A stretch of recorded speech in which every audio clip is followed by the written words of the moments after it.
Well, it's live history at Wheels Through Time. We've got a great crowd of people that have been waiting quite some time to hear what I had to say. And the question at hand here today is very simple. What does this car, this game, and Wheels Through Time have in common? At Wheels Through Time, there are hundreds of motorcycles and dozens of cars, each with a story all of their own. From the rarest antiques to the most iconic styles, we are dedicated to telling the story of these old bikes. Well, live history is nothing new at Wheels Through Time. It's not uncommon for me to start 20 or 30 bikes a day. You can hear some of the rarest machines in the world run at Wheels Through Time. Well, we decided to take live history to a new lesson, so here we are today. I think it's Monday, and got a great crowd of people, and we're here to talk about how Wheels Through Time shares the story with the world. And today we're going to tell a great story about a man named OTTO KAHN. And I'm going to read a few of my notes about OTTO KAHN, and then I'll kind of break into the story as far as where OTTO KAHN fits into the history of Wheels Through Time Museum. So OTTO KAHN, Otto Hermann KAHN, was born in 1867. He died at a young age in 1934. His father came to America in 1848, and OTTO KAHN was educated in America in a gymnasium from a very young man. He had music in his veins, but that was not what his father chose for him to do. His father chose for him to be a banker of all things.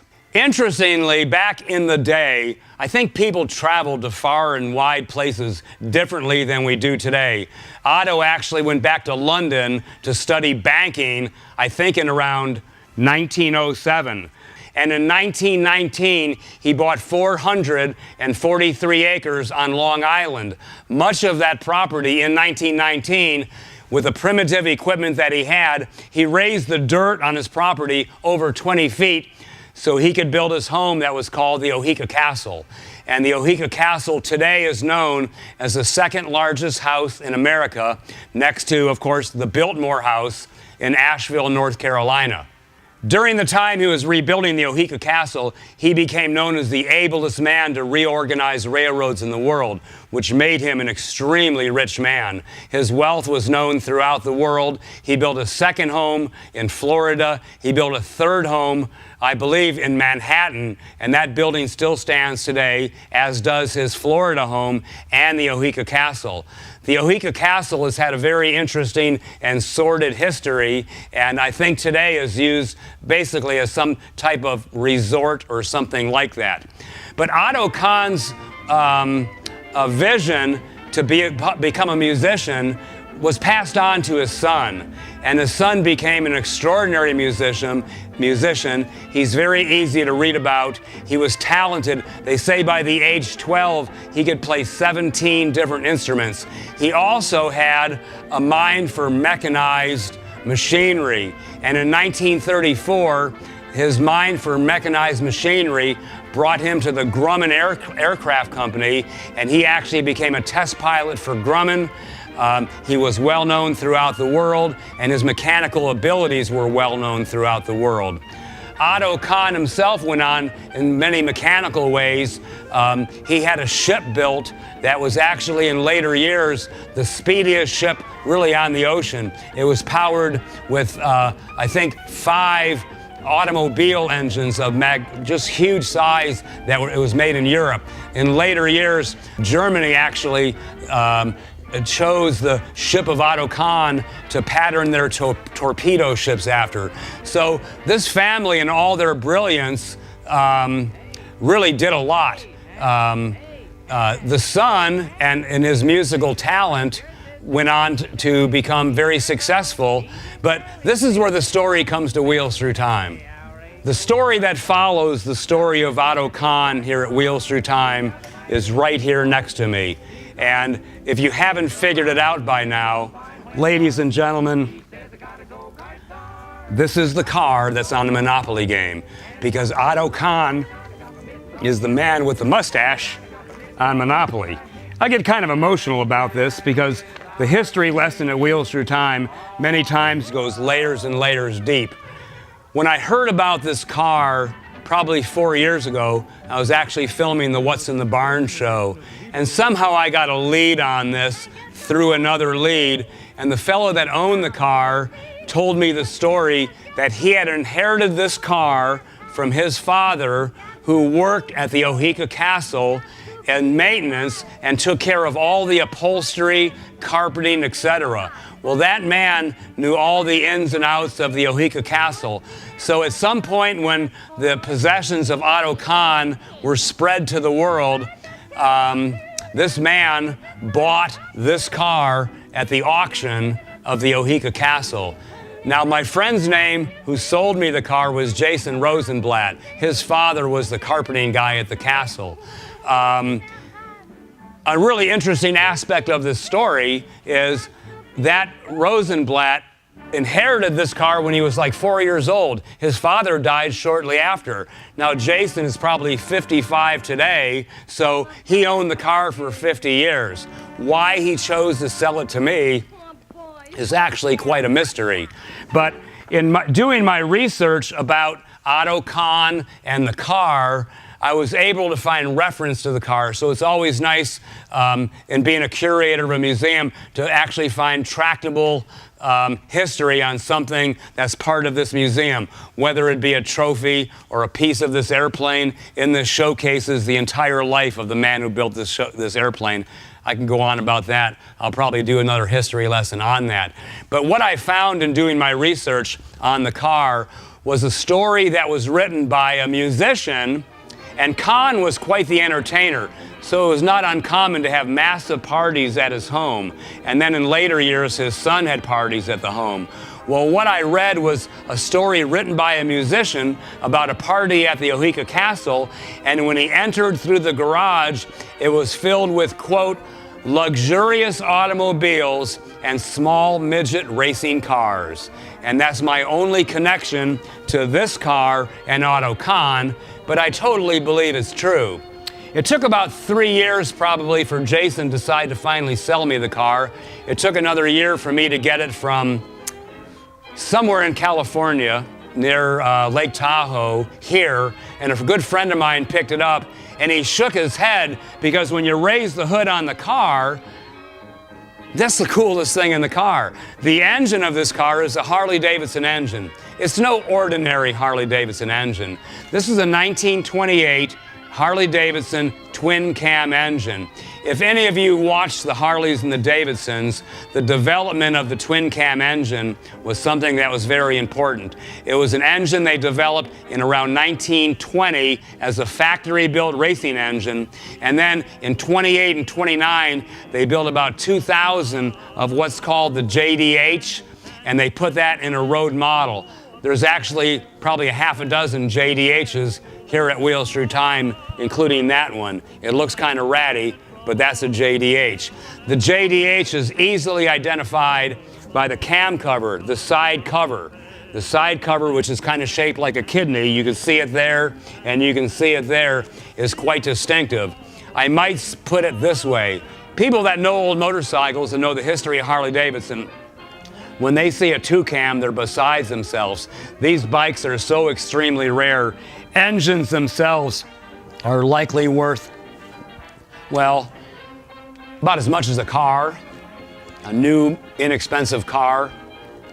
So with that conversation, exact conversation with Jason, he sold me the car for about the price of a small car. And I was very proud to get it back here. Now, when my friend dropped off the car, he kind of shook his head because the entire car, the engine and the entire drivetrain and all the wheels, it was frozen solid in time. The car had sat for, 70 years probably, idle, doing nothing. And over that period of time, I assume it had some poor storage. If you've ever seen a chain that had rusted solid, they don't move very well. So this is where the story gets really fun. And in just a little while, I'm going to start the car for you. Okay? It does run. I hope I'm going to start the car for you. But let me tell you what I took to get the Otto car running. And I don't know if I've just been blessed or have got magic hands, but I only used two tools on this car to get it running. One was a propane torch, the other was a hammer. I'm talking a hammer, okay? So I used a lot of, there's probably cans around here, various penetrants, lubricating oils. There's all kinds of names, WD-40, Aerocroil. I'm sure you all know and have used rust breakers. So for about 3 months, I sprayed this car down. The hammer came in handy because I knocked around on all the parts and loosened them up, re-oiled them, and make them all work. So now, although I have it sitting the wheels on blocks, the first time around, the car was just sitting on blocks so I could spin all the wheels. So at this time, I have all the brakes working. I have the steering working. I was able to kick the engine over. Now, I realized the engine wasn't frozen, but it was very stiff. The chains were also stiff. So I continued on. Maybe once a week, I'd come back with a hammer and torch, bang around on it for a while. And about 2 weeks ago, there was a couple guys here from the West Coast. It was a day we were closed. I was showing them around the museum. And I said, hey, guys, you know, whenever I get free help, I'm really happy about that. How would you like to help me start this car up? So I have a trick that I've been doing for many years. It's called the hot plate. You might have seen it on one of my television shows. I put the hot plate underneath the car, heated the whole thing up to a nice warm temperature, and I always put it this way. When you shut an engine off, it's warm, and if you heat the thing back up, it's kind of where it was when it was shut off because it don't have a memory. Okay? So I heated this whole thing up. Now, the other thing I want to tell you is this, and it's the God's truth. I never pulled the spark plugs out of the engine. I never took the carburetor off the engine. So me and my cohorts hooked up a gas can, hooked up a battery, and within 15 minutes, we got it to pop and belch. And then I made a little adjustment. I cleaned the points. No brainer. After I cleaned the points, the bike started almost immediately and ran like crap, okay? Well, that's not the end of the story. They left. They were wore out. The one guy screwed his knee up entirely. The other guys were going, I'm so tired of kicking on this thing, we gotta go. So they all left, and when I have this place all to myself, and it's nice and quiet, is when really the magic happens here. So before I start this car, I would like to give you some of my speculation as to who might have built this car, because that's an entire mystery. If Otto Kahn's son worked at Grumman, there's some very talented machinists that work at Grumman. It is most likely, in doing my research, either Otto Kahn found the most sophisticated coach or car builder that he could to have this car built, or the son, through his connections at Grumman, decided in his passion for airplane, I'm gonna take a hot Harley-Davidson engine, I'm gonna build a cool little car, and I'm gonna make something that nobody else has. Now, the game Monopoly, ironically, while we're kind of on the subject of the car and who built it, the game of Monopoly, there is a little speculation. There was a similar game made in 1902, but the man with the mustache, Monopoly, came out in 1934, and all of the icons were part of the first Monopoly game. So who invented the Monopoly game, how they connected Otto Kahn. If this truly is the little car that we see on Monopoly, it sure looks like it. I think you have to see an immense resemblance to this car. I think that it is likely that there is some influence right here at Wheels Through Time as the connection between Otto Kahn, this car, the game of Monopoly. So with that being said, I've done today, what I've done is I've got the battery ready to hook up. I've got my fuel line ready to go, and if all goes well, I think the car is going to start on the 4th or the 5th kick. So I'm going to do one last little carburetor adjustment. I'm going to spray a little juice in the carburetor. I'm going to kick it 3 times on choke. Then I'm going to connect the hot wire, and then we're going to hope this car starts, and you'll be able to see living history at Wheels Through Time. Here we go. Okay, so high speed adjustment, 1/2, 1, 1.5. Low speed adjustment, 1/2, 1, 1.5, 2. The reason I'm redoing this is I took this carburetor off this car to put on another motorcycle because it was a two-cam motorcycle, and you'll have to go to Dale's channel to see the rest of that story. So, what we got going is the choke. I need some assistance from the little girl right here. That would be you. Over on this side. This is my granddaughter, Brooke. No, you stay right over there. Oh, wait, come here and give me a hug. I love you. Okay, so what my granddaughter, Brooke, is gonna do when I tell her, you see that little clip down there, that piece of wire right there with a clip? Now it's called an alligator clip. There's not an alligator on there. So what you do is you go like this, see? You see that? Okay, when I tell you to, you see that little piece of metal sticking out of that battery? You clip it on there like that when I tell you to, okay? It's great to have nice help. Okay, so we've got the gas on, we've got the choke on. And we're gonna go 1, 2, 3. I'm gonna give it 1 for good measure. 4. Hook the clip up, sweetie.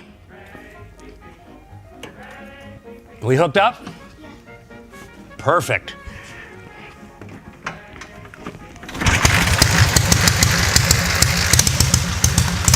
And that's what we do at Wheels Through Time. Disconnect the clip. Thank you all very much. I hope you enjoyed our trip through time. I'm really happy it started on one kip. Steve is too. And thank you. Here, stand right up here. Oh! How about a round of applause for our battery girl? Thank you, everybody. Don't mind me if I rave, sweet angel child. I simply can't behave. You drive me wild. I'm wild, oh, crazy people. Crazy people like me go crazy over people like you.